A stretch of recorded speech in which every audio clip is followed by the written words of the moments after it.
David Corn of Mother Jones has got his hands on another secret videotape, I guess you can say. I wonder if this one also came through Jimmy Carter's grandson. Yeah, I wonder. I mean, you might remember that David Corn of Mother Jones got his hands on the 47% videotape that what was his name again? I believe Scott Prouty. Is that his name? Something Prouty. I don't remember Prouty. his first name. Mr. Prouty. Mr. Prouty. Yes, he was was working at a Mitt Romney private event, and Mitt Romney said the now infamous 47% comment, and a lot of people believe that cost Mitt Romney the election. Looks like David Corn has got his hands on another tape. On February 2nd, Mitch McConnell, who is the Republican leader in the Senate, opened up his 2014 re-election campaign headquarters in Louisville, Kentucky, and vowed to point out the weakness of any opponent fielded by the Democrats. And then things started, the rumor mill started churning, and there was a lot of talk that Ashley Judd, the actress, was going to run against him. And later that day, that same day he opened up that re-election campaign headquarters, Mitch McConnell met with aides in a private meeting to discuss how to attack Ashley Judd. And no, wait, not yet. Oh, sorry. And we have this on tape. We'll get to it in a second. While Ashley Judd just recently announced she won't challenge McConnell, this tape still tells you a lot about how serious Mitch McConnell and his campaign staff were taking Ashley Judd's, I guess you can say, thinking about running. Mitch McConnell said that in the video opens up with, he says, I assume most of you have played the game Whack-A-Mole. This is what the whack-a-mole period of the campaign is. When anybody sticks their head up, do them out. There's something funny about Mitch McConnell the turtle talking about whack-a-mole. I wonder if he poked his little head out first to say it. I think with Mitch McConnell, I'm not so into like I don't care, but I'm not like really into the kind of making fun of these guys' appearances. But the thing with Mitch McConnell is that his look is so reflective, like ugly face, ugly soul is what I'm trying to say. Yes. Well, Mother Jones got this recording from that day by an anonymous source. Ooh. And the meeting begins. An aide says, I refer to Judd as sort of the Oppo research situation where there's a haystack of needles, just because truly there's such a wealth of material. Now, you might, use, when he says wealth of material, you might think maybe they could use that Judd was a supporter of Barack Obama. She was a supporter of Obamacare, abortion rights. Which might not be so popular in Kentucky. Yeah, gay marriage, climate change. She's anti-coal, they pointed out. I mean, all political positions that, open.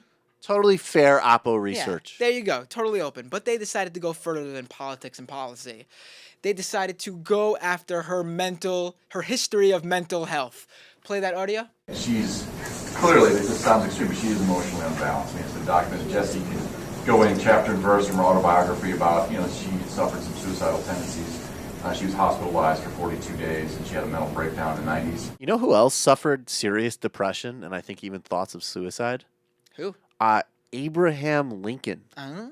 Yeah. Anyways. You mean the one that guy that they always say, he was a Republican? Yeah, or they're like, well, he was a disaster. He freed the slaves. Well, in case you didn't hear that audio, they basically say she's clearly, now this sounds extreme, so they know what they're going for. They know what they're getting themselves into here.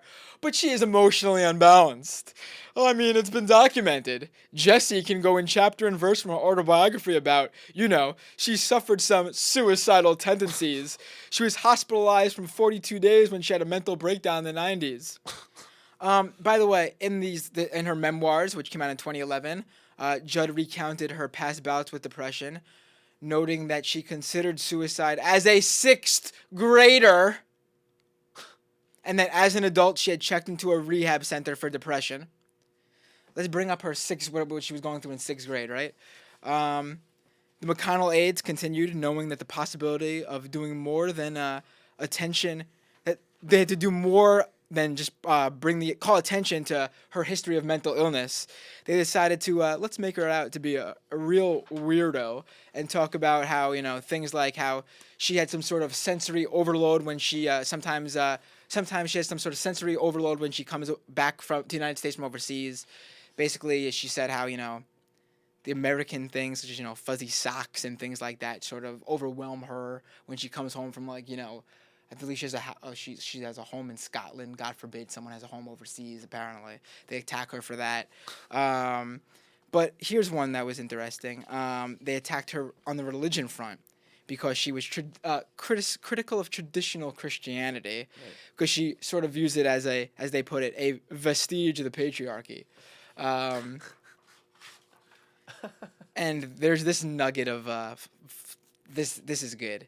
They pulled a quote from her that she says, "I still choose the God of my By the way, Ashley Judd is a Christian. Yeah. She said so in her autobiography. Sure. But they pulled this quote from her. "I still choose the God of my understanding as the God of my childhood. I have to expand my God concept from time to time, and particularly I enjoy native faith practices, and I have a very nature-based God concept. I like to think I'm like Saint Francis in that way. Brother donkey, sister bird." Now, in the tape, they find this to be hilarious. They're slapping their knees. They're exclaiming, "Brother donkey, sister bird." One even goes, "That's my favorite line so far. Absolutely favorite one so far." Now, any good Christian should know one of the most well-known stories about Saint Francis. A little bit about me, actually. Please. I was raised a Catholic. Saint Francis was my saint for when I had my confirmation. So I am technically, my middle name is my confirmation name. I'm sorry, is Francis. Nice. There's a very well-known Saint Francis story where he preached a sermon to birds who he called my little sisters, and once referred to his own body as Brother Donkey. I mean, she was clearly making a reference to what Saint Francis has said, and these good Christian folk. Well, they ain't Catholics. They ain't following the dictates of Rome. I don't think Judd is either. She's just a Christian. I know. They're total morons. Well, this video is apparently angered the McConnell campaign. Jesse Benton, McConnell's campaign manager, who by the way is Ron Paul's grandson by marriage, I believe. Ooh. Senator McConnell has put out a statement. Senator McConnell's campaign is working with the FBI and has notified the local U.S. attorney in Louisville per FBI request about these recordings because it was recorded without Senator McConnell's consent. I don't know if they'll get that information. Hopefully it will remain hidden. I mean, the only thing I would say here is that, number one, I actually think that there is a really... If anything, we need more people in public life that can be honest and own up to personal and emotional struggles in a certain way. And I think that I didn't know that about Ashley Judd. I think that takes a lot of courage to write openly about that sort of thing. And secondly, the new Pope has taken his name after Francis. And I am totally not a Catholic. I'm a, Jew, secular heathen. But I actually know about St. Francis, and he is... incredibly admirable guy. Yes, he's my favorite saint because he's the one who cared about animals. And he cared about the poor, and he was very and it was about a spiritual simplicity. But whatever. And the other thing I would say, though, honestly, I don't think there's anything surprising about this. This is opposition research. Yeah, it's not really out of the norm, but it's just interesting to see the lengths that the McConnell campaign was going through because they viewed Ashley Judd as such a threat. Right. Before she even officially announced she was running. I mean, well, it's a whack-a-mole period. And also you have to think about how much money has been put into this. How much money, these. I mean, it may seem like simple work to us. I mean, open up her autobiography and read this stuff. No, opposition research is very extensive work. Yes, a lot of money was put into this for someone who isn't even running. I know a lot of people. Or not a lot of people. Excuse me, but I do know some people who do opposition research, and it's very lucrative and time-consuming. So, yes. Yeah.